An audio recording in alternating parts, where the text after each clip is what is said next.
the Blackhawks have finally done it. They finally destroyed that horrible road losing streak in a win in Mullet Arena against the Arizona Coyotes. But there was also a recent trade in the NHL that we're going to be talking about here today that may affect the Blackhawks going forward in a very strange way. But we're going to get into all of that here in this video. But before we get into it, we notice that 78% of you guys watching right now are not subscribed to the channel. So if you're looking for a spot to get all your Blackhawks news as it happens from the trade deadline all the way to the offseason, you're in the right spot. Make sure to hit the sub button, join us along this journey, and it's going to be very exciting with a lot of news coming down the pipeline as we speak. But like I said, we're going to be talking about this game. They finally have done it and beat that road losing streak.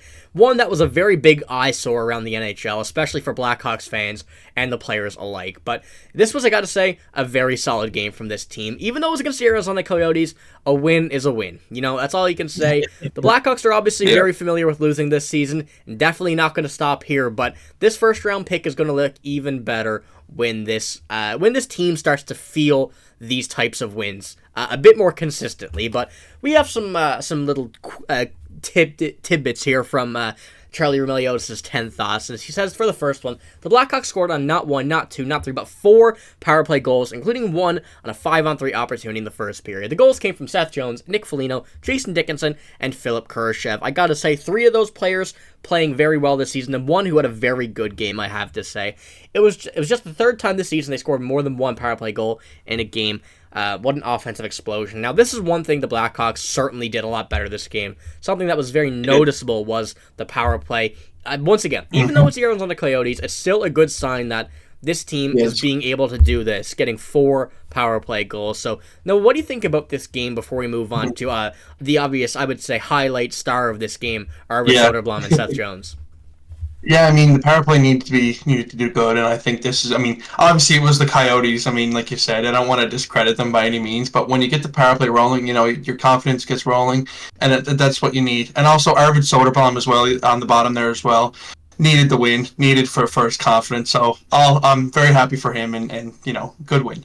Yeah, no, absolutely. Like you said, I'll pull that up again here. For the first time since November 24th, Arvid Soderblom is back in the win column. He went more than 3 months without a victory, which is absolutely insane.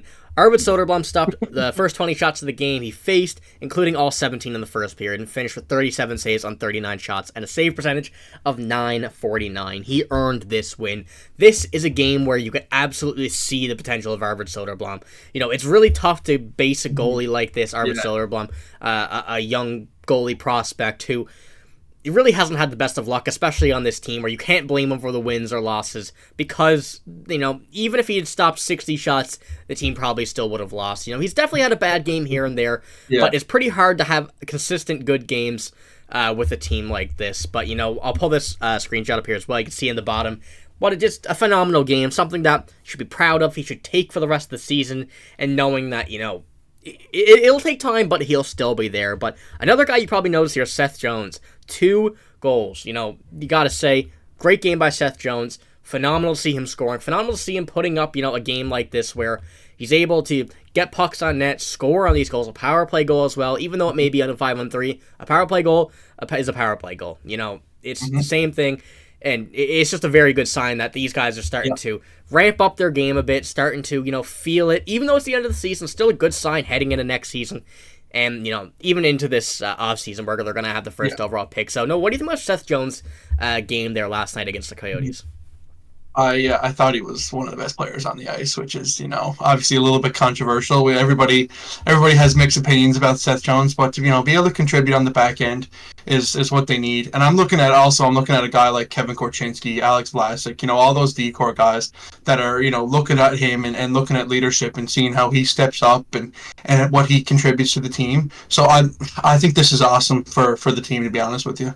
Yeah, you know, Seth Jones, he gets a lot of hate, you gotta say. I think a lot of it's due to the contract that he currently has. And, you know, you can't really blame people for that, where the cap is so high on his salary alone that the team really is kind of stricken with other, you know, defensemen. You don't want to spend too much, but he's a great leader, you know, regardless of what happens on or off the ice. He's a very good leader, and he's going to guide these guys to a very solid defense core in a few years. But we're going to move on to something a bit different here.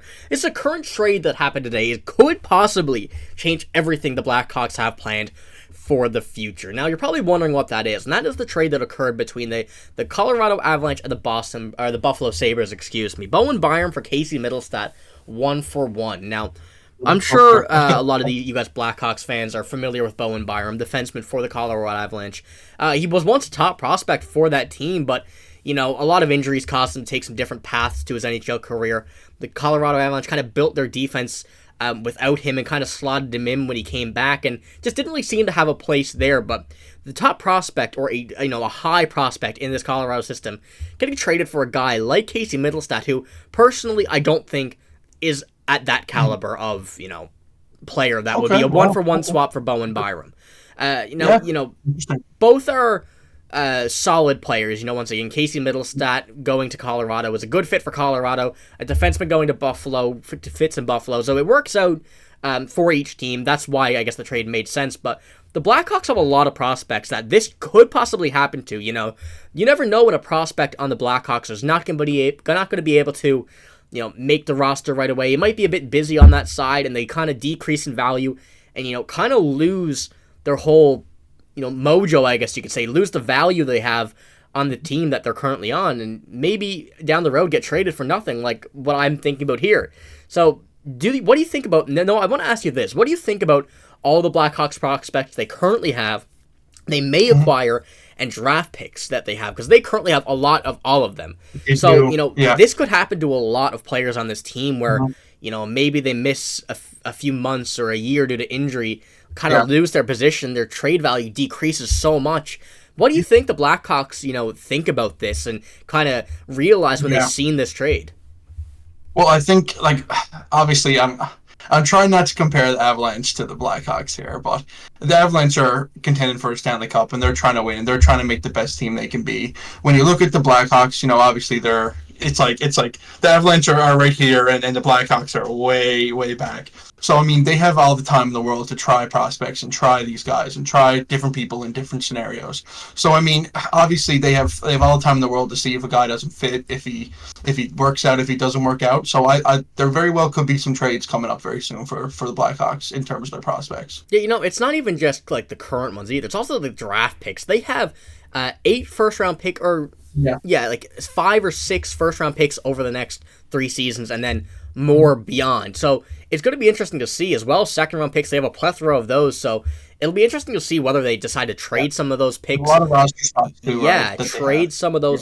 The prospects they currently have. Now we know that a lot of players are going to be heading out in the next few years from this team, but it still is a very crowded room when in that meeting point where some are leaving, some are coming in. So we'll have to see what the Blackhawks really think about this. I don't see anything happening right now, this trade deadline, but in the offseason, it'll be interesting to see what they may do. They may, trade some of those picks they have for the future, but it really just crossed my mind that, this is a bit of an interesting situation, what happened to Bowen Byram here. So, we'll be keeping up to date with this. It's kind of an interesting one that I think a lot of teams are going to realize that, things like this could happen to a guy that had a lot of value once upon a time, but now it kind of decreased a lot where you are in a bit of a weird situation. Like, it does fit out, but, it does fit for the Colorado Avalanche, but it just seems a bit weird to me. And, like I said, we'll be keeping up to date. But it's all we got here in this video. If you did enjoy, make sure to give the video a like. Make sure to hit the sub button as well if you do want to see more of this content. We have a lot coming down with the trade deadline.